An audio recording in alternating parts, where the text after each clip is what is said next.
तो महाराज दशरथ ने जब श्रवण के समीप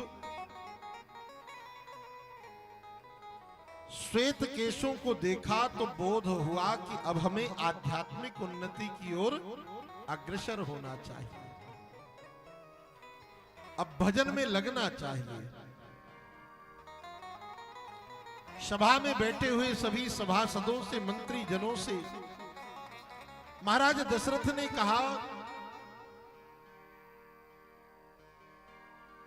कि मेरी ऐसी अभिलाषा है कि अब मैं राजपाट का परित्याग करूं,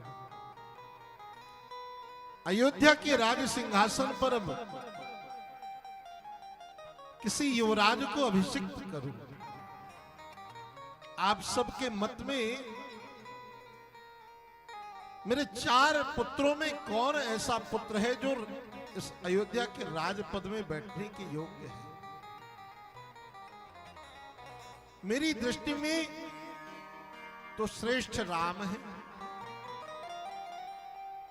पर आप सब भी अपना अपना मत कह करके हमें बताएं।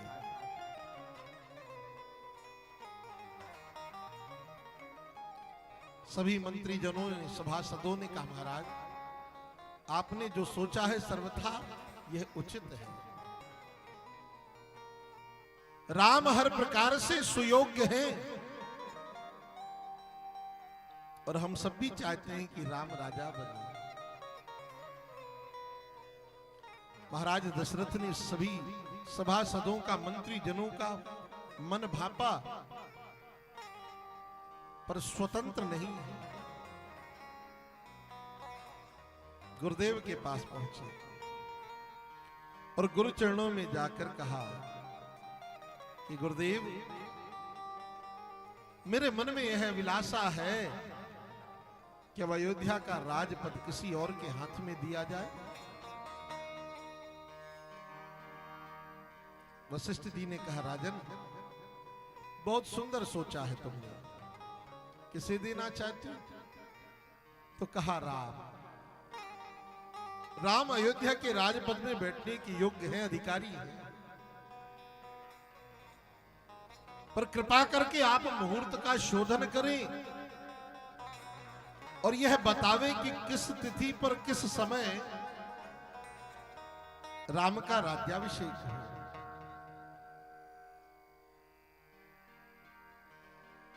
वशिष्ठ जी ने क्या कहा कि वेगी विलंब न करियन साजिए सबुई समाज, सुदिन सुमंगल तब ही जब राम हो जुबेरा। राजन विलंब मत करो, तत्क्षण राम को राजा बना दो, राम को राज सिंहासनारूढ़ कर दो।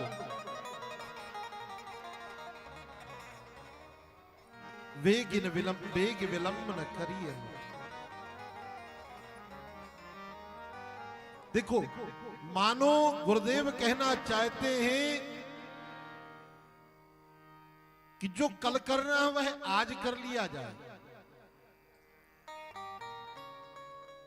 पर कौन सा कार्य कल की जगह आज करना चाहिए? कहे पवित्र कार्य, श्रेष्ठ कार्य,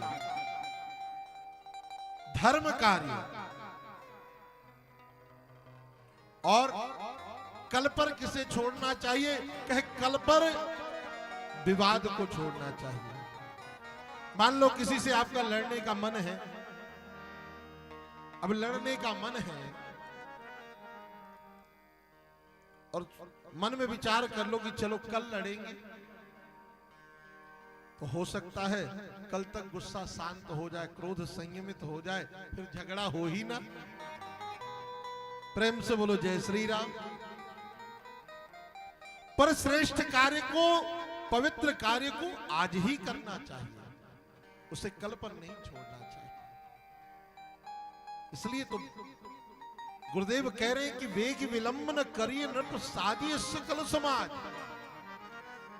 किंचित मात्र भी विलंब मत करो, वेग माने शीघ्र करो। और जिस दिन राम राजा बनेंगे वही दिन सुमंगल है। और आज दशरथ बड़े प्रसन्न हुए, मंत्री जनों को आदेश दिया, तैयारी करो, कल राम का युवराज पद होगा।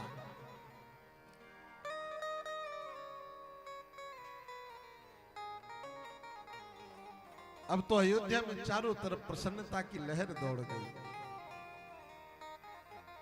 कि छोटे छोटे जो राम जी के सेवक हैं ना, मंत्री जन, पूरा अयोध्या परिसर अति प्रसन्न है। और सबसे ज्यादा प्रसन्नता तो मां कैकेयी को है।